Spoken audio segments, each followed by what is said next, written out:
SMA Negeri 1 Kalianda.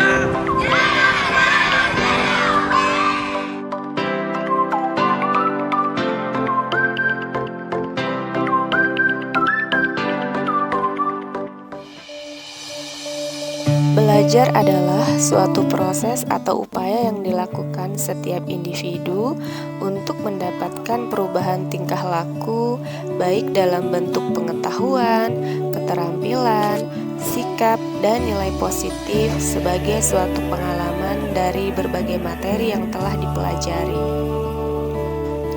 Pembelajaran dikatakan menyenangkan apabila di dalamnya terdapat suasana yang rileks, bebas, aman, menarik, bangkitnya minat belajar, adanya keterlibatan penuh, perhatian peserta didik tercurah, lingkungan belajar yang menarik.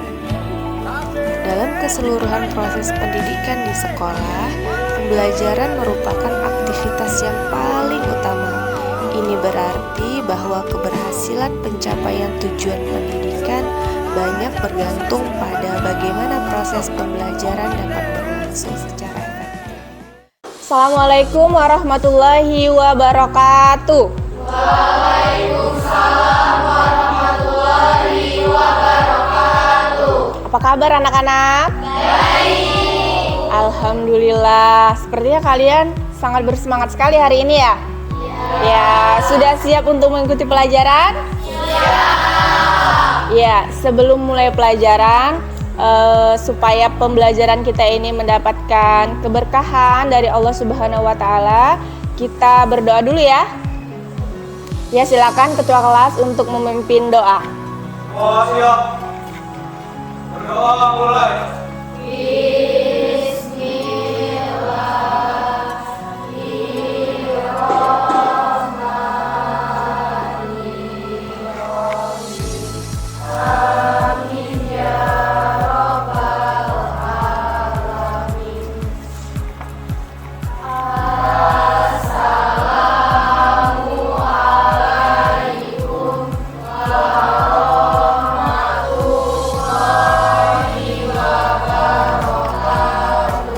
Waalaikumsalam warahmatullahi wabarakatuh. Ya nak, hari ini apakah teman kalian ada yang tidak hadir? Ada. Berapa orang yang tidak hadir? Oh, 3 orang. Siapa saja namanya?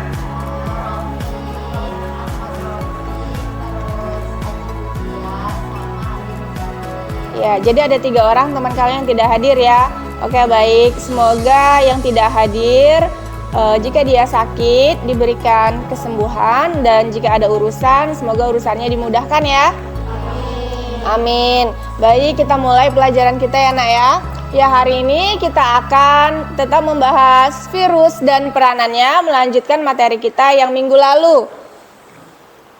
Nah, sebelumnya ini ada gambar dan di situ ada pertanyaan. Dengan cara batuk seperti itu, apa yang akan terjadi pada teman yang ada di depannya? Kira-kira apa? Tertular. Itu yang batuk emang kira-kira lagi sakit apa ya? Lagi flu. Nah, penyakit flu itu disebabkan oleh apa? Oleh virus influenza. Nah, dengan dia batuk di depan temannya seperti itu, maka temannya ada kemungkinan besar tertular. Berarti sangat mudah sekali tertular virus influenza ya. Jadi seharusnya bagaimana cara batuk yang benar?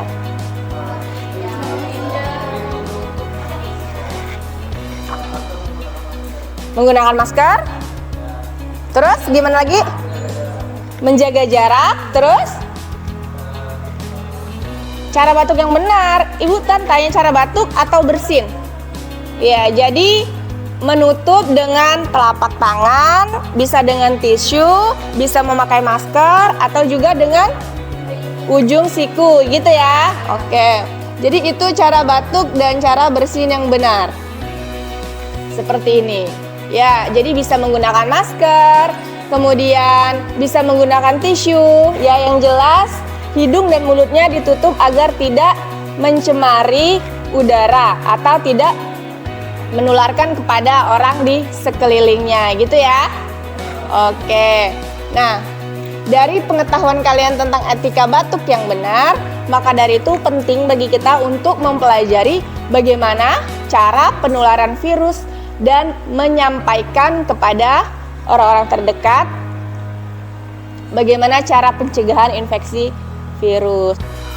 Kemudian di sini ada pertanyaan lagi, untuk mencegah persebaran infeksi virus yang sangat cepat dan tidak terlihat, kita tuh nggak sadar gitu ya.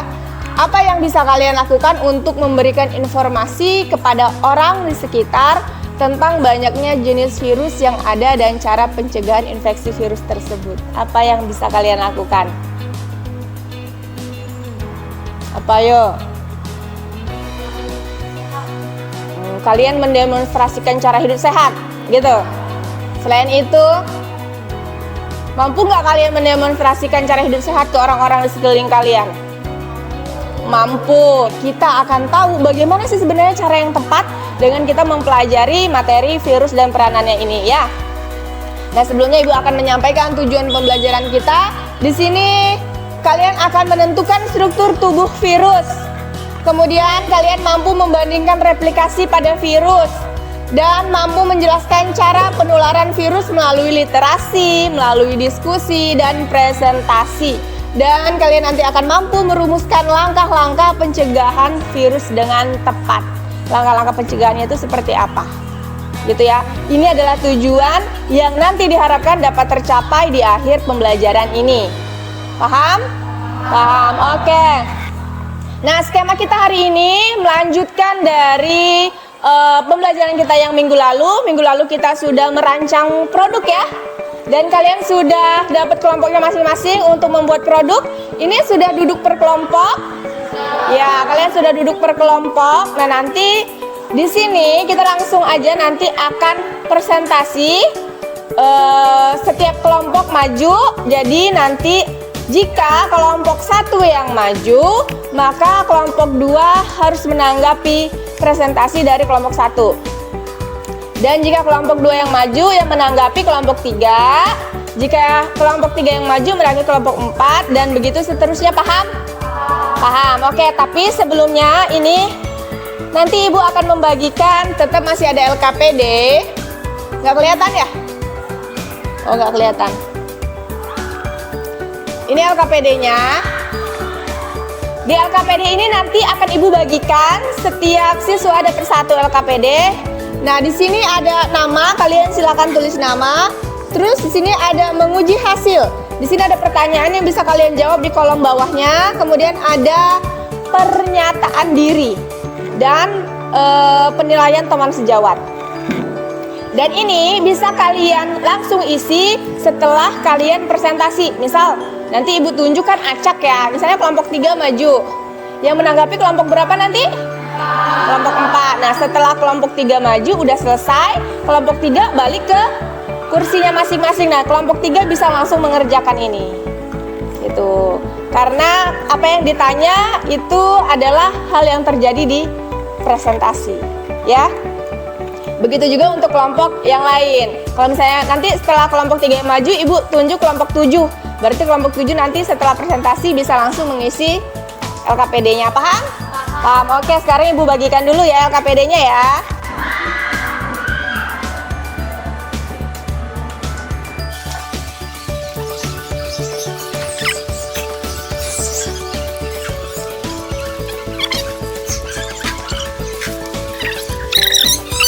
Sekarang kalian kita masuk ke siklus yang selanjutnya, yaitu mempresentasikan atau menguji hasil proyek kalian.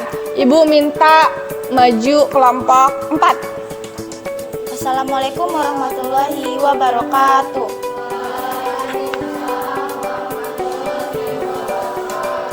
Sebelumnya izin perkenalkan diri, nama saya Nadia Salsabila. Di sini saya selaku moderator dalam presentasi kelompok 4 kali ini. Selanjutnya saya Diana Firanisi sebagai pemateri. Saya Iskandar Badai. Oke, di sini kami akan menjelaskan tentang materi virus COVID-19. yang akan dijelaskan oleh rekan-rekan saya. Jadi sebelumnya saya mau nanya nih, di sini ada yang tahu nggak COVID-19 itu apa? Ya, dia adalah virus yang baru-baru muncul di akhir-akhir tahun ini. Oke, langsung aja kita ke materi. Oke, di sini saya akan mempresentasikan, menjelaskan tentang materi yang udah kami buat, yaitu tentang virus COVID-19. Nah, di slide selanjutnya itu ada beberapa pembahasan yang akan kami bahas. Yang pertama, apa sih itu virus COVID-19? Kemudian yang kedua, bagaimana sih virus COVID-19 itu bereplikasi? Yang ketiga, ada beberapa struktur bagian yang ada di virus COVID-19. Yang keempat, varian apa saja yang terdapat di virus COVID-19. Yang kelima, bagaimana sih penyebab dan penyebaran dari virus COVID-19. Kemudian ada bagaimana cara mencegah virus COVID-19. Dan yang terakhir itu kesimpulan. Oke, langsung aja. Yang pertama itu ada apa sih virus COVID-19? Seperti yang kita ketahui, virus COVID-19 itu telah muncul di tahun 2019. Akhir-akhir tahun kemarin ya, kita negara kita ini terjangkit virus COVID-19. COVID-19 merupakan virus menular yang menyerang sepanjang saluran pernapasan, mulai dari mulut, kemudian ke hidung, kemudian ada lanjut ke paru-paru hingga ke gelembung-gelembung akhir paru-paru. Nah, COVID-19 ini penyebarannya sangat mudah, dapat menyebar dari orang ke orang melalui percikan atau ketika kita mengobrol, berinteraksi bersama orang, itu juga dapat terjadi penularan virus COVID-19. Selanjutnya, ada bagaimana sih replikasi dari virus COVID-19? Nah, replikasi virus COVID-19 ini ada dua, ada melalui siklus lisogenik dan juga siklus litik. Proses virus corona ini memperbanyak diri di dalam tubuh manusia melalui proses replikasi yang berlangsung di sel inang. Sel inang ini adalah contohnya manusia ya. Nah, saat bereplikasi, virus ini membutuhkan sel hidup untuk bereplikasi di dalam inangnya. Sel-sel hidup ini dapat berupa sel manusia ataupun sel hewan. Nah, siklus hidup virus corona ini ada dua seperti yang udah saya sebutkan tadi. Yang pertama, ada siklus lisogenik. Nah, siklus lisogenik ini dapat bereproduksi dalam tubuh manusia seperti sel inang tadi. Nah, replikasi dari siklus lisogenik ini bersamaan dengan siklus litik. Siklus lisogenik merupakan bagaimana sih virus mereplikasikan materi genetiknya berupa di DNA di dalam sel inangnya. Selanjutnya yang kedua itu ada siklus litik. Nah, dalam virologi, siklus litik ini adalah salah satu siklus reproduksi virus dan dianggap sebagai rute utama replikasi virus karena melibatkan penghancuran sel inang. Jadi dalam siklus litik ini bagaimana cara mereplikasikannya itu dengan cara menghancurkan sel inangnya. Kemudian selanjutnya ada struktur dari COVID-19. Yang pertama itu ada spike, itu seperti bunga tulip. Kemudian yang kedua itu ada nucleocapsid yang berada di tengah-tengah seperti intinya. Yang ketiga itu ada membran. Membran itu yang bentuk melingkar yang warna orange. Kemudian ada envelope dan yang terakhir ada RNA viral genom. Dan selanjutnya, nah, seperti pembahasan yang udah disebutkan di awal tadi bahwa kami akan menyebutkan beberapa varian dari COVID-19. Nah, awal muncul virus COVID-19 ini berasal dari Cina. Nah, baik, ada apa saja sih varian dari COVID-19? Yang pertama, ada varian Alpha. Varian ini diketahui lebih cepat menular, menyebar, dan lebih mampu menembus sistem kekebalan tubuh manusia. Berbagai laporan menunjukkan pasien COVID-19 yang berinteraksi virus ini menunjukkan gejala lebih parah pada orang yang telah mendapatkan vaksin COVID-19. Orang yang vaksin aja bisa terjangkit, apalagi yang nggak vaksin. Nah, kemudian varian yang kedua itu ada varian Beta. Nah, varian Beta ini lebih cepat menular antar manusia. Misalnya seperti tadi ketika kita ngomong, misal kita terjangkit, nah virus itu akan lebih mudah menular ke manusia. Kemudian yang ketiga itu ada varian Gamma. Meski jenis mutasinya berbeda dengan varian lainnya, virus corona ini diketahui dapat menimbulkan gejala yang mirip dengan varian lain seperti varian beta. Jadi ciri dari varian gamma ini hampir mirip dengan varian beta. Kemudian ada varian delta. Sebagai salah satu penyebab gelombang tsunami COVID-19 yang meluas dan lebih parah dengan kemampuan menular lebih cepat menyebabkan laju jumlah penderitaannya meninggi dalam waktu relatif singkat. Jadi penularan virus yang sejak tahun kemarin terjadi itu melebar luas karena adanya varian delta juga. Kemudian ada varian Kappa. Varian Kappa ini merupakan varian dalam galur yang sama dengan varian Delta. Masih belum banyak bukti terkait kemampuan penularannya, respon terhadap antibodi dan keparahan yang ditimbulkan. Jadi varian Kappa ini belum ditemukan secara detail bagaimana sih cara penularannya. Kemudian yang terakhir itu ada varian Lambda. Varian virus corona ini terbaru yang diselidiki oleh WHO. Gejalanya itu serupa dengan virus corona penyebab COVID-19 lainnya, seperti demam tinggi, batuk secara terus-menerus, dan kehilangan bau atau perasa. Selanjutnya kesimpulan akan dijelaskan oleh Akbar.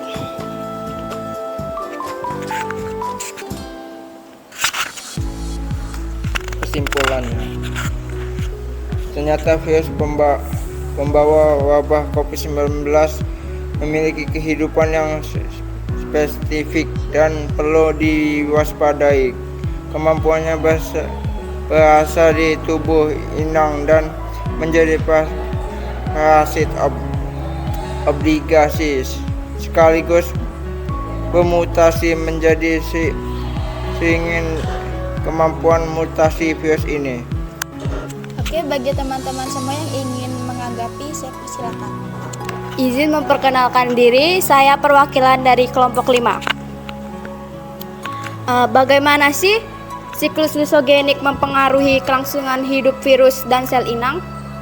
Oke, Intan izin menjawab pertanyaan bagaimana sih siklus lisogenik mempengaruhi sel inangnya dengan cara mereplikasikan bagian dari DNA ke sel inangnya sehingga menyebabkan tertularnya virus corona. Ada yang ingin ditanyakan lagi? Sudah cukup?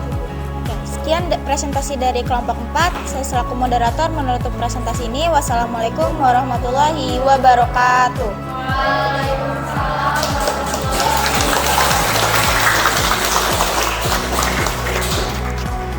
Oke nak, sepertinya semua kelompok sudah mempresentasikan hasil dari proyeknya ya. Nah sekarang Ibu akan memberikan evaluasi atau penegasan materi. Jadi struktur tubuh virus itu kita ambil satu contoh virus yang lengkap ya. Ini adalah bakteriofag, di mana bakteriofag ini dia memiliki struktur tubuh yang bisa mewakili semua virus ya, karena di sini dia punya kepala ya. Kemudian di kepalanya itu terdapat kapsid. Kapsid itu berfungsi untuk memberikan bentuk pada tubuh virus.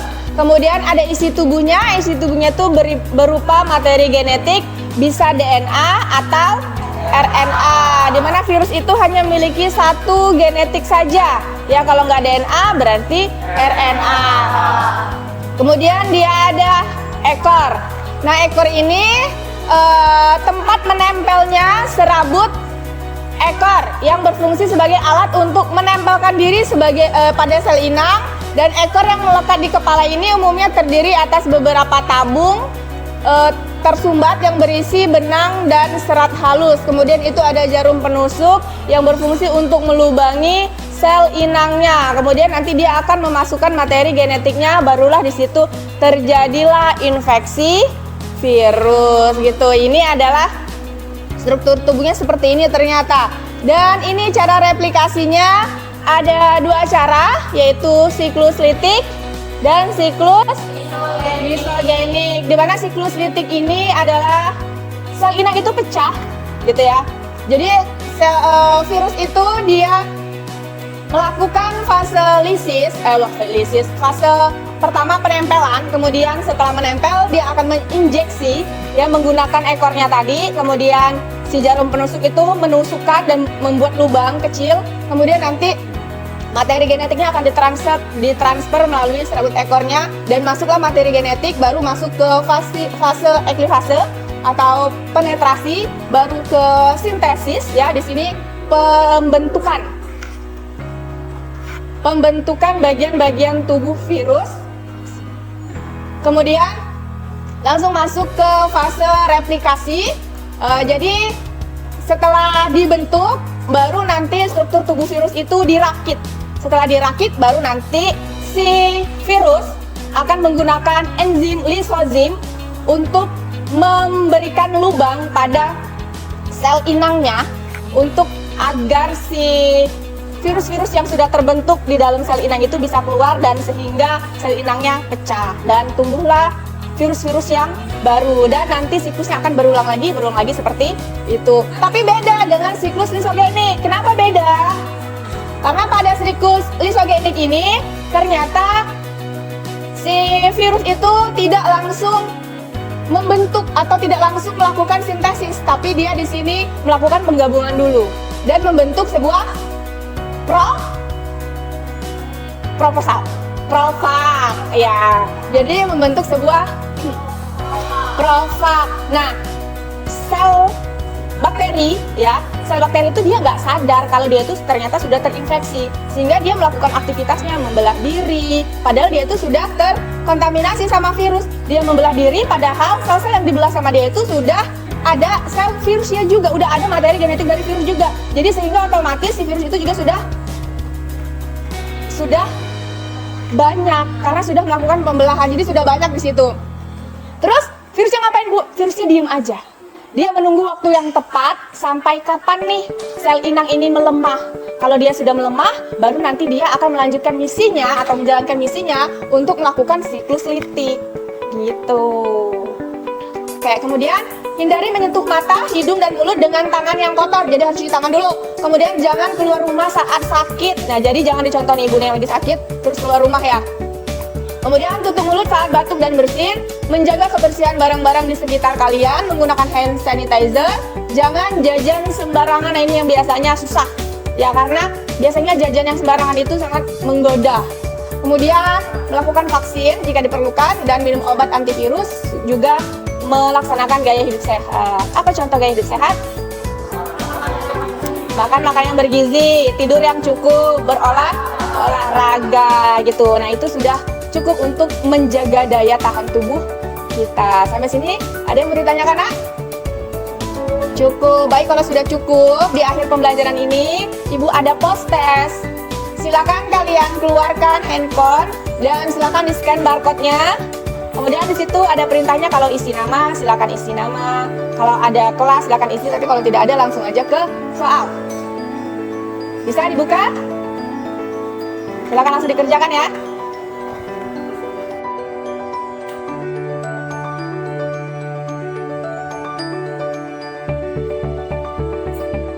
Sudah ya mengerjakan prosesnya? Sudah. Ya, baik. Kalau sudah, silakan dikirim. Sudah dikirim? Nah, kalau sudah dikirim, kalian bisa langsung lihat hasil dari proses kalian ya. Ya, semoga hasilnya memuaskan dan tujuan pembelajaran kita pada hari ini tercapai. Amin ya Allah. Ya, sekarang kita sudah sampai tahap akhir ya. Sudah menilai hasil dari karya kalian. Insya Allah hasilnya bagus dan memuaskan ya. Dan nanti bisa diperbaiki lagi di lain kesempatan atau di materi selanjutnya. Dan untuk pertemuan kali ini, Ibu rasa sampai di sini. Silakan ketua kelas memimpin doa. Semua siap. Berdoa mulai.